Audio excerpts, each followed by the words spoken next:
Welcome to another session of General Mathematics. This is your teacher, John Glenn S. Olmario. Today we will be discussing the logarithmic function.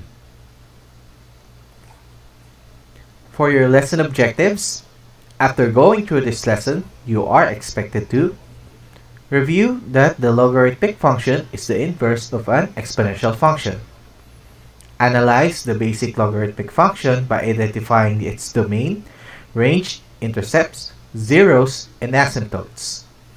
Represent the logarithmic function through its equation, table of values, and graph. And sketch the graph of logarithmic functions. Let us start today's session with a prayer. Now everyone, let's bow down our heads and feel the presence of our Lord. Almighty Father, we thank you for the blessings that you continue to give us. May you guide us throughout the entire session so that the lessons that will be discussed to us will help us improve oneself and therefore take us one step closer to achieving our dreams. This we pray in the name of the Lord Jesus. Amen. Now, let us try to recall. What is a logarithmic function? A function in the form of f of x is equals to logarithm of x base b, where our base is greater than 0 and base is not equal to 1. Okay, good. Ngayon, mag-sketch muna tayo. Sketch the graph for f of x equals to logarithm of x base 2. For this one, we will be needing table of values. Ang domain natin ay nakalimit sa 1 over 16 to 8. Then, para mag-graph natin to, ihanda na rin natin yung ating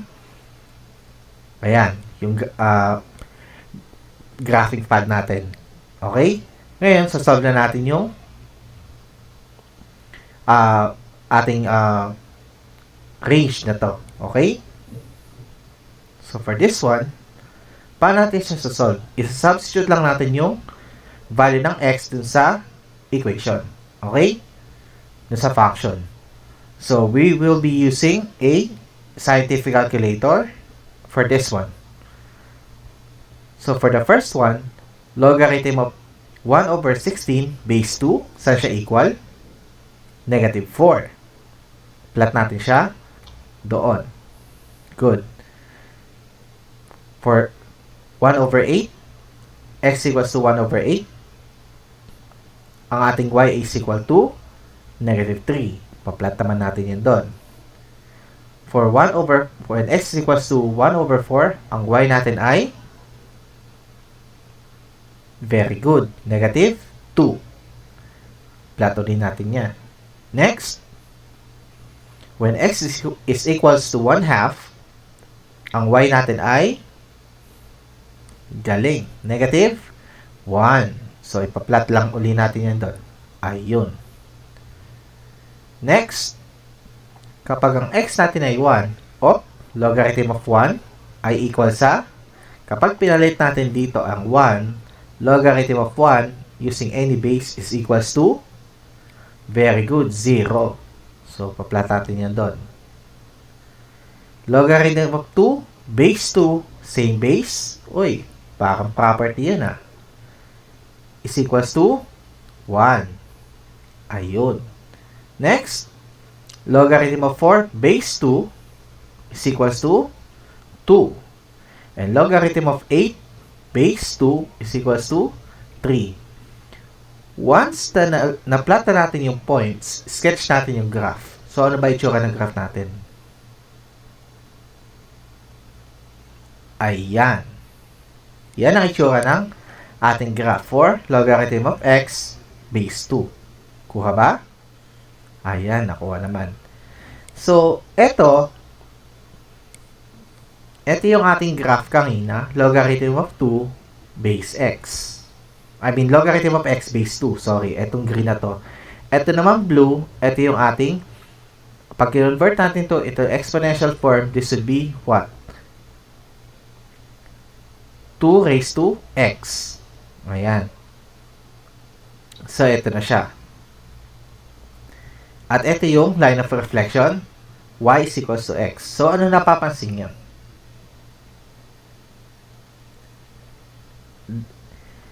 Yung graph ng logarithm ay reflection ng exponential graph. Therefore, we can say that both functions are inverse of one another. Kasi nag-reflect siya sa y is equals to x, which is our line of reflection. Kuha ba? Okay, good.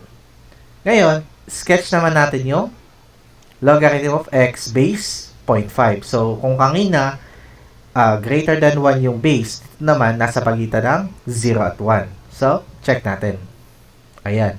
The same table of values, then the same graphing pad. Sketch natin. Ang domain natin parehas from 1/16 to 1/8. So, kukumpitan natin.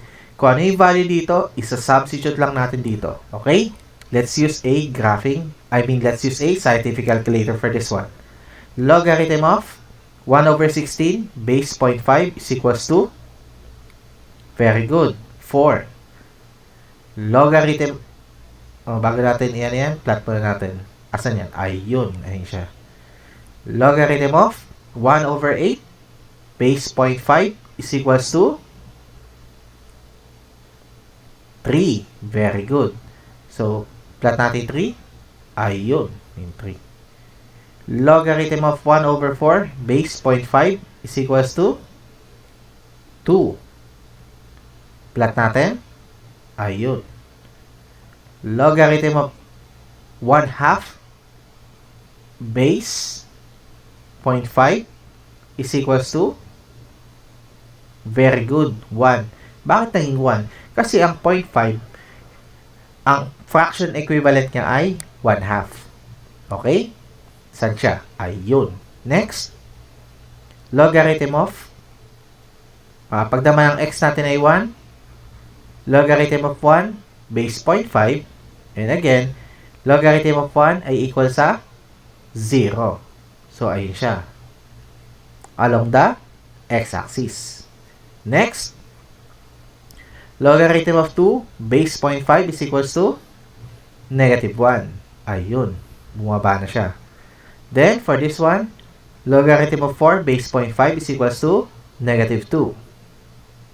Plot natin. Ayun. Then, substitute natin yung 8. Logarithm of 8 base 0.5 is equals to -3. Plot natin. Ayun. Then, ang gagawin lang natin,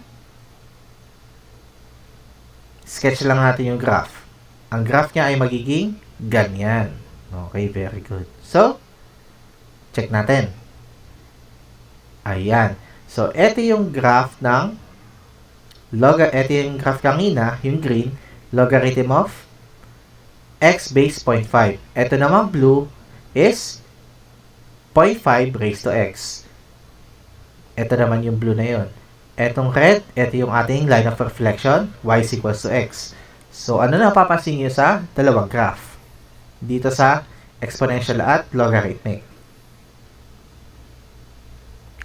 They reflect on the line of reflection. Therefore, both functions are inverse of one another. Kuha ba? Nakikita ba yung relationship? Yes, very good. So, properties of logarithmic functions. Ano ba ang properties of logarithmic functions? So, dito sa logarithmic function na to, ano ba ang mga property niya? Una, the domain is the set of all positive numbers. Kapag ganito ang structure ng inyong logarithmic function, ang domain niya ay mula 0 hanggang positive infinity. Lahat daw ng positive numbers pwede mo ilagay dyan. Bakit? Bakit hanggang positive numbers lang? Kasi hindi pwede maging negative itong x na to. Okay? Naalala ba? Good.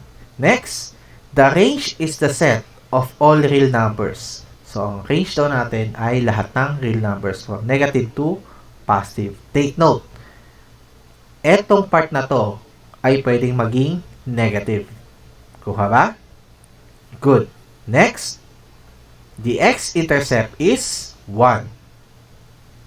Dito sa logarithmic function na to, ang x-intercept natin ay 1. Next, there is no y-intercept. Okay. Next, vertical asymptote is the line x is equals to 0. Then, there is no horizontal asymptote. Then finally, it is a one-to-one function and it satisfies the horizontal line test. Kuha ba? Okay, good.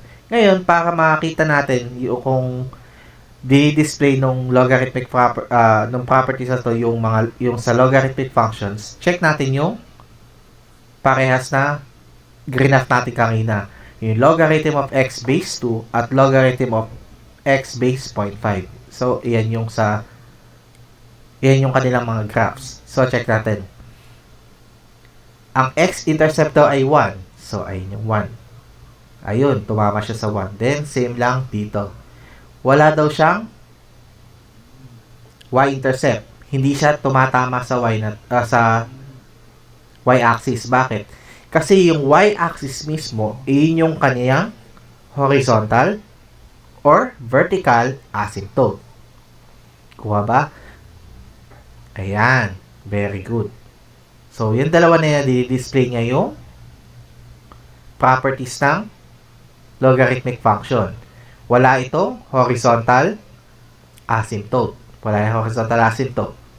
Also, ang domain niya ay mula sa 0 hanggang positive infinity. Ito yung mag-display ng domain. Mula dito, sa boundary na to hanggang dito lang, papuntang positive.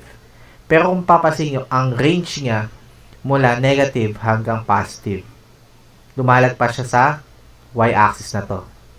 Then same lang dito. Kuha ba? Okay, good.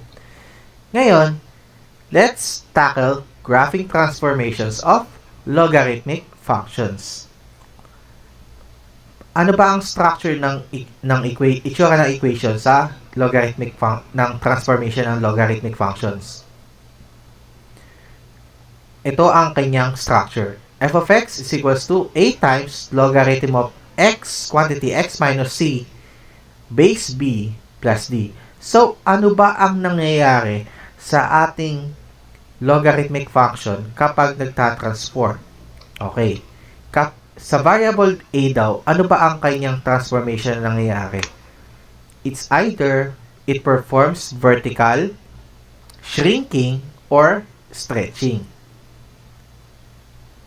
Yun yung ginagawa ng variable a. Ngayon, paano ko malalaman kung nagse-stretch or nag-shrink? Kapag less than 0 ang aking value ng a, which means it is a negative, it reflects the graph on the x-axis. Ibig sabihin, napabaliktad siya. Okay? Next, kapag naman ang a ko ay nasa pagitan ng 0 at 1, anong transformation na nangyayari? Nagsishrink siya or lumiliit.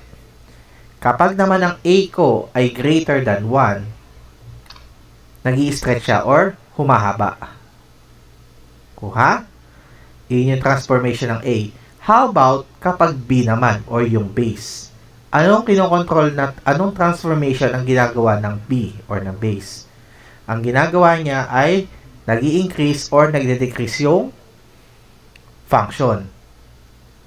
Kapag tanda natin, ang base natin ay kailangan greater than 0. So, pagdating sa less than 0, walang base na less than 0. Kailangan either nasa pagitan ng 0 and 1 or greater than 1. So, anong gagawin natin? Anong mangyayaring transformation kapag ang base natin ay nasa pagitan ng 0 at 1? Mag-decrease. Again, kapag ang base natin ay nasa pagitan ng 0 at 1, nagde-decrease yung function. Paano naman kapag greater than 1? It is increasing or it increases. Kuha ba? Again, A. Vertical shrink and stretch. B. Increase and decrease. Next, how about yung C? Ano ba ang kinokontrol ng C? Ang C, ang kinokontrol niya ay ang horizontal shifting. When we say horizontal shifting, either it goes to the left or it goes to the right. So, anong transformation ang ginagawa ng C kapag ito ay kapag ang value ng C ay less than 0 or negative? Kapag negative ang C mo, nagsi-shift siya papunta sa left or gumagalaw yung function or yung graph sa left. Kapag naman positive ang iyong C, gagalaw siya papuntang right or it shifts to the right. Next, how about kung D naman yung, ano naman ang kinokontrol ng D? Ang kinokontrol ng D ay ang vertical shifting or taas-baba. Paano ko malalaman kung pataas or pababa? Kapag ang D ay less than 0, magiging ang movement niya ay pababa or it shifts downward. Kapag naman ang D ay positive, ang galaw niya ay pataas or it shifts upward. Again, ito yung transformations or movement ng graph kapag ng graphing transformation ng logarithmic function. Kuha ba? Okay, good. Ngayon, paano ko makukuha yung mga values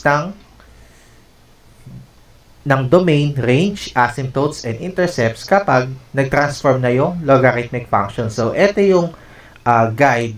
So, hindi ko alam kung by computing or by deriving the formula, ito yung sa gantong parang ko siya na-derive para mas madali sa inyo. Actually, pwede naman nyo siyang i-derive using the old-fashioned way. Pero sa akin, ito na yung pinaka shortcut, kumbaga. Kapag hinanap natin yung domain ng transformation ng logarithmic function, ang domain niya ay yung value ng C then to positive infinity. Ang range, di na siya mababago. Always set of real numbers. Walang horizontal asymptote ang logarithmic function. Ang vertical asymptote naman ay equal sa C. Ang x-intercept equal sa C plus B raised to negative D over A. Ang y-intercept, so mapapansin nyo, may asterisk siya. Nagkakaroon lang, akala ko ba sir, walang y-intercept ang logarithmic function? Actually, nagkakaroon siya kapag nagtatransform. Pero, nangyayari lang yun kapag ang C natin ay negative. Therefore, ano magiging formula nito? Y is equals to A times logarithm of negative C base B plus D. Yan yung ating magiging guide for later. Okay? For now, yan yung, ito yung logarithmic transformation natin. Okay? So, mamaya pag magsasolve tayo, magaguide tayo nung formula na to. Okay? Sige. Simulan natin dito. For the following function, use the transformations to describe how the graph is related to an exponential function y is equals to logarithm of x base b. Identify the domain, range, intercepts, and vertical asymptote. Then, sketch the graph. Ang ating function ay logarithm of quantity x plus 1 base 6 plus 5. So, paano ba natin i-approach or isosolve yung ganitong klaseng problem? Let's do this step by step. So, unahin muna natin. Una muna, kapag magdi-deal kayo sa ganito para ma-solve natin to, ang unang step, identify muna natin yung parent na or logarithmic function. Paano natin identify yung logarithmic function? Kung ma-identify natin yan using this. Y is equals to logarithm of x base b. So, ito lang yung pagbabasihan natin. So, kung ano yung base nito, yun lang yung ilalagay natin sa parent function. At wala na tayo isasamang iba pa. So, logarithm, therefore, ang parent function nito ay logarithm of x base 6. Ang parent function ay kailangan katulad nito, itong part na to. Kuha ba? Once na ma-identify na natin yung parent function, anong next step natin? Ang next step natin, identify natin yung initial values. Ano yung initial values? Initial values ng parent function. So, meron tayong A, B, C, D. Isulat pa na natin. Ano yung A value nito? Wala. Or 1 pala, sorry. Ang A value nito ay wala, which means ito ay 1. 1 kasi i-multiply lang natin ng 1 ito. Yun yung initial value niya. Next, ano yung base natin dito? Ang base natin ay 6. Ang C naman dito ay 0. Wala siyang kasama rito. Yung D naman natin ay 0 pa rin. Therefore, na-identify na natin yung initial values. Ano naman ang susunod? Ang next step natin, identify natin yung transformation values. Ibig sabihin, mula dito sa parent function, pupunta na tayo dito sa ating original transformation function. I-identify na natin yung mga nagbago. Okay. So, A, meron bang... Para malaman natin kung may A, titingnan lang natin kung may coefficient dito. Meron bang coefficient? Wala. So, meaning to say, 1 pa rin siya. Next, yung base. Ano yung base natin? Same base pa rin ba? Yes, 6 pa rin. How about C? May nadagdag ba? Naging positive 1 to. So, ang C natin ay negative 1. Sir, bakit negative 1? Positive to. Kasi ang original na formula natin for transformation ay x minus C. X minus C kasi yan. So, pag ang C natin ay negative dito, meaning magiging positive siya rito. Kuha ba? Baka malito ha? Next, ano naman ang D natin? Ang D natin ay ito, positive 5. Kuha? Good. Once na nasulat natin yung na-transform, makikita naman natin, alin ba dito yung mga nagbago? So, ang mga nagbago ay yung C saka yung D. Therefore, once na ma-identify na natin siya, i-describe na natin yung transformation. Paano ba natin ma-describe yung transformation? Ano ba ang movement or transformation ng C? This is what? Horizontal movement. Ang D naman ay vertical movement. Since ang C natin ay negative, check natin dito. Ayun, ang C natin ay horizontal shift. At ang nakuha natin ay negative 1. Therefore, magsi-shift siya sa left. Ang D nakuha natin ay what? Ang D na nakuha natin ay positive. So, magsi-shift siya upward. So, anong transformation ang ma-describe natin dito?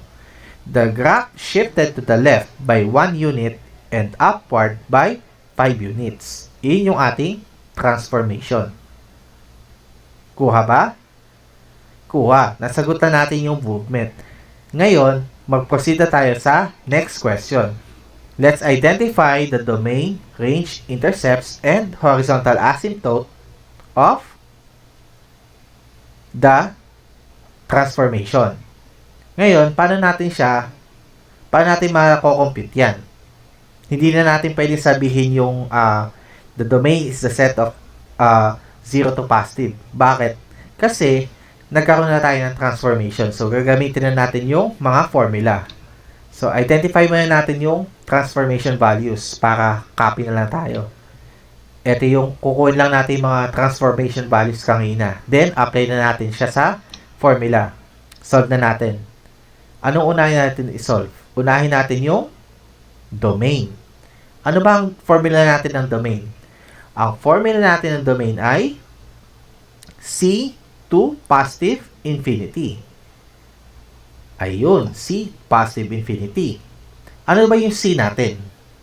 substitute lang natin yung c, which is negative 1.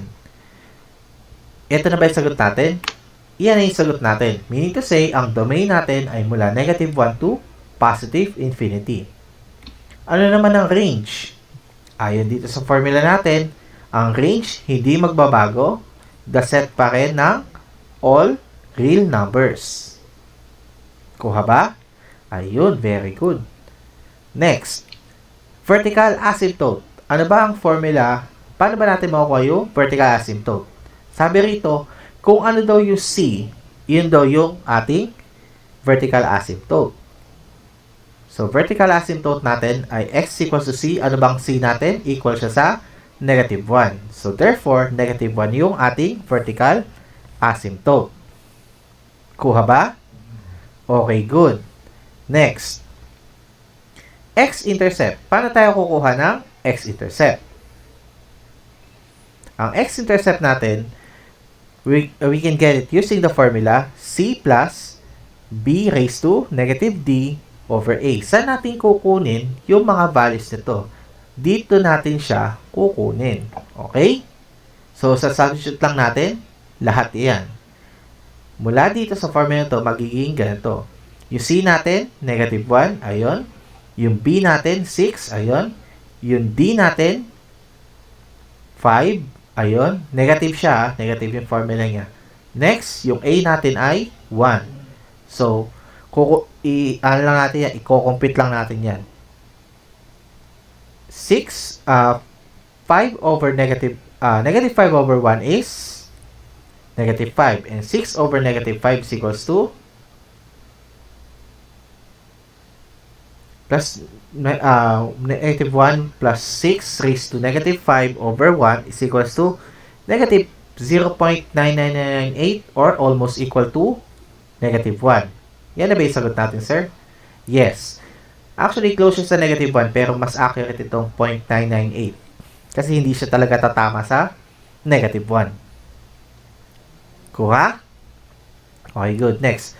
How about y-intercept? Meron ba tayong y-intercept? Ano ba ang condition natin para magkaroon ng y-intercept? Kailangan ang c natin ay negative.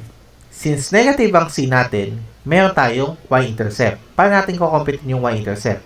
Using this formula. A times logarithm of b times negative c, logarithm of negative c base b plus d. So, ang gagawin lang natin, isa-substitute lang din natin yung mga transformation values dito. Ayan. So, once na take note, hindi porket negative to, ilalagay natin siya. Take note, wala tayong negative na a. Hindi pwede maging negative yung final value nito. Once na kinumpita natin siya, ay ito na siya. Sir, makukompute pa natin yan? Makukompute. Bakit? Logarithm of 1, ano logarithm of 1? Logarithm of 1 is 0. And 1 times 0 is 0. Plus 5 is equal to 5. So, therefore, yan ang ating y-intercept. Yan na ba yung sagot, sir? Yan na yung sagot. Ngayon, paano yan makakatulong sa pag-graph natin ng equation? Ito na yung equation niya. Ito yung parent function, logarithm of x base 6, itong green. Ito naman pula, yung ating transformation, logarithm of quantity x plus 1 base 6 plus 5. Ito yung kanyang y-intercept. Ito yung kanyang x-intercept. Ito yung kanyang vertical asymptote, negative 1. And also, yung movement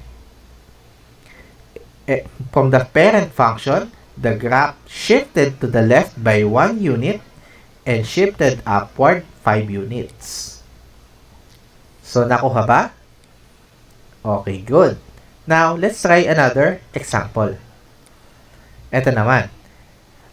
Ang kukumpute naman natin, ang tingnan naman natin ay yung transformation ng logarithm of logarithm of x base 0.5 minus 2. So, same procedure lang. Unang-una, anong kailangan natin?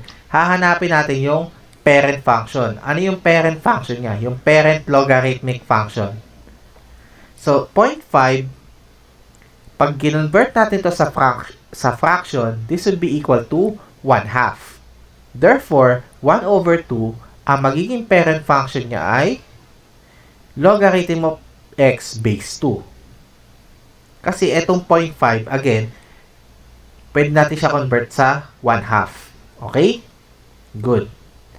Next, once na ma-identify na natin yung parent function, ang nasusunod natin? Identify muna natin yung initial values ng parent function. Again, ang kailangan lang natin identify dito is yung base. Kasi automatic, kapag parent function ng A niya ay 1, ang C niya ay 0, at ang D niya ay 0. Okay? So, A1, ano ang base niya? Ang base niya ay very good, 2. Ang C ay 0 at ang D ay 0. Kuha? Okay, good. Once na ma-identify na natin yung initial values, identify naman natin yung transformation values. Okay? Ano ang transformation values? Isa-isay natin. Ang titingnan natin ay yung transformation function. Okay. Ang A, meron ba tayong coefficient? Wala. So, 1 pa rin siya. Yung base ba natin ay nabago? Yung base natin ay naging 0.5. Yung C natin, may nabago ba sa C? Wala. Hindi siya naka-quantity. Etong negative 2 na to, yun yung ating D. Okay. Very good. So, ano-ano yung mga nabago? Eto yung nabago. Yung B, saka yung D. So, anong transformation ang paano natin ma-describe yung transformation? Since etong base, yung B, ano kinokontrol niya? Increase, decrease. Alam natin kapag nasa pagitan ng 0 at 1, yung base, nagde-decrease. And yung D ay negative, ang D, ang kinokontrol niya ay vertical or horizontal? Vertical. Very good. So, upward or downward? Downward kapag negative. So, ito ay decreasing, then downward. Therefore, we can say, or we can describe that the graph is decreasing and shifted downward by 2 units. Saan natin nakuha yung 2? Dito. Yan yung description ng transformation. Once na ma-describe na natin yung transformation, kukumpute na natin yung domain, range, intercepts, and asymptotes. So, identify the transformation values. Again, kinary over lang natin yung mga values kanina sa transformation. Once na meron na tayo yan, we are now gonna solve. Again, for the domain, that is C to positive infinity. Ano ba yung C natin? Ang C natin ay 0. Therefore, ang domain natin ay 0 to positive infinity. Kuha? Okay, good. Next, for the range, again, ang range natin ay set of all real numbers. Hindi na mababago yun. Next, vertical asymptote. Ang vertical asymptote natin ay equal sa C. At ang C natin rito ay equal sa 0. Therefore, x equals to 0, yun yung ating vertical asymptote or the y-axis. Next, x-intercept. Paano tayo nagko-compute ng x-intercept? We use this formula. C plus B raised to negative D over A. Okay, so ang gagawin lang natin is substitute na lang natin yan. So, ayun siya. Sinubstitute natin yung A. Ayun, B, 0.5. C, 0. D, negative 2. So, by doing so, kukumpit lang natin yan, magiging 0.25. At yung 0.25, yan yung ating x-intercept. How about y-intercept? Meron ba tayong y-intercept? Take note, the y-intercept. Bakit? Kasi 0 yung ating C. Ang requirement para magkaroon tayo ng y-intercept, kailangan ang C natin ay negative. So, wala tayong y-intercept. So, ito yung graph. Ito yung logarithm of 2 base x. Ito yung parent function, yung green. Yung red, yung ating transformation. Logarithm of x base 0.5 minus 2. So, ito yung x-intercept niya, 0.25. Ito yung vertical asymptote, x equals to 0. Kuha ba? Okay, good. The graph is decreasing and shifted downward by 2 units. Kuha? Okay, good. Ngayon, review lang natin yung natutunan natin. Ito yung properties ng logarithmic functions. Parent logarithmic functions. Ito yung properties. Domain, set of all positive numbers. Range is set of all real numbers. X-intercept is equals to 1. Y-intercept, there's no y-intercept. Vertical asymptote, x equals to 0. Horizontal asymptote, wala. One-to-one function, and it satisfies the horizontal line test. Also, don't forget yung ating movement ng graphing transformation of logarithmic functions for A, B, C, and D. Ito yung ating equation, huwag nating kakalimutan. F of x equals to A times logarithm of quantity x minus c base b plus d. Then, yung ating shortcut formulas. So again, nagkaroon lang ng y-intercept kapag ang c natin ay negative. Kuha ba? Okay, good. Ngayon, practice na natin. Get ready for the next battle. Okay. So, ito, ang kukumpitin nyo naman ay yung 3, ito naman yung kukumpitin natin, yung 3 times logarithm of quantity x plus 4 base 1 over 3 minus 1.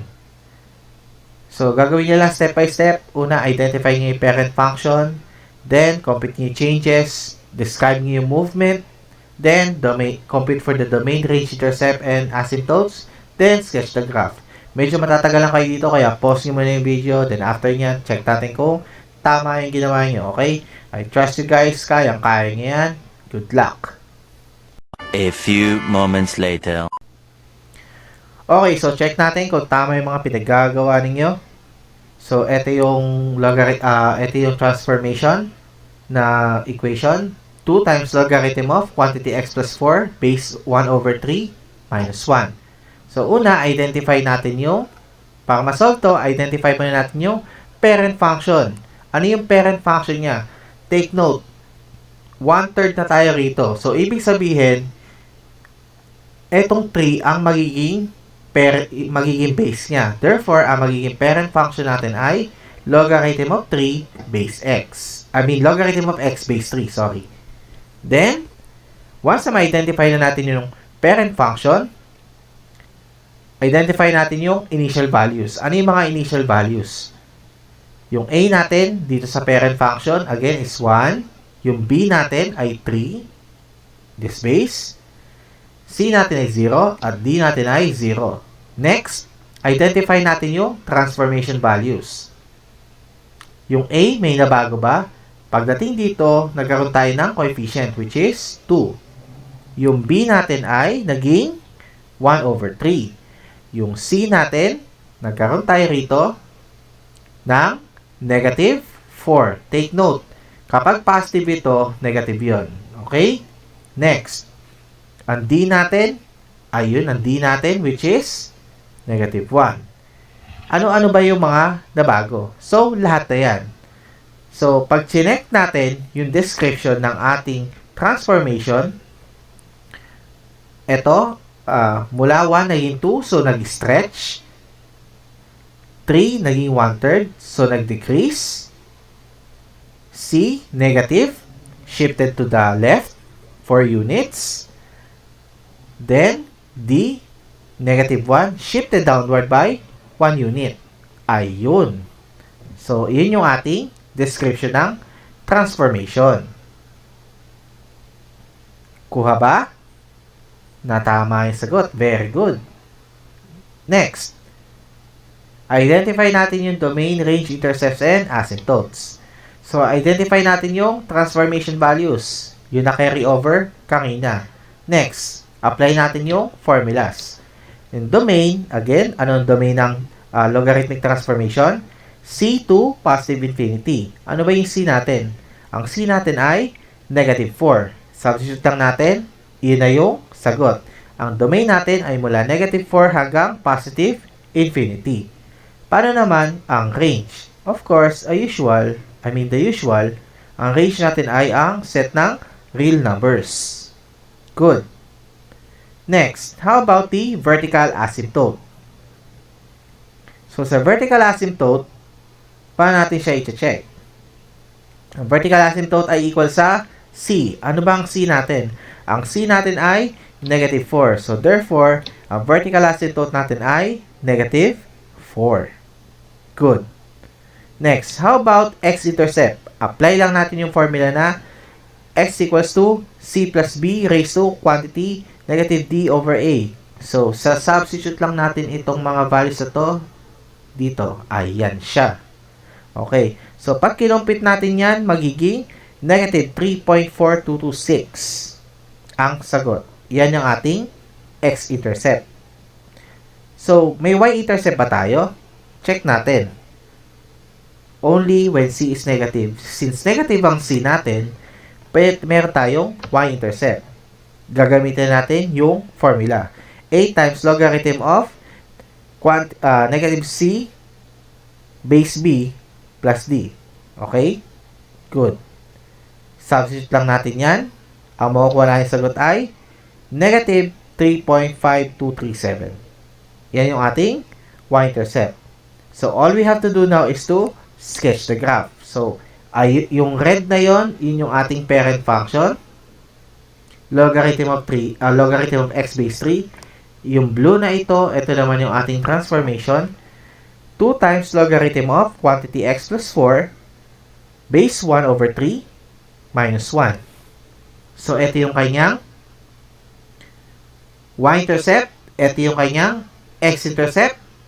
Ito naman yung kanyang vertical asymptote. Ayan. So, nakuha ba? Ayan, mukhang tama. Very good. Galing-galing mo talaga. Ready ka na? Mag-exam. And that concludes our session. Thank you very much for watching my video. I hope you learned something new today. Please subscribe to my channel and click the bell button for notifications. Should you have any questions or clarifications, you can send me a message through Messenger or an email through my Gmail account. And again, this is Sir Glenn saying, remember, trust the process. Bye guys, see you soon. If you live for something, you're not alone.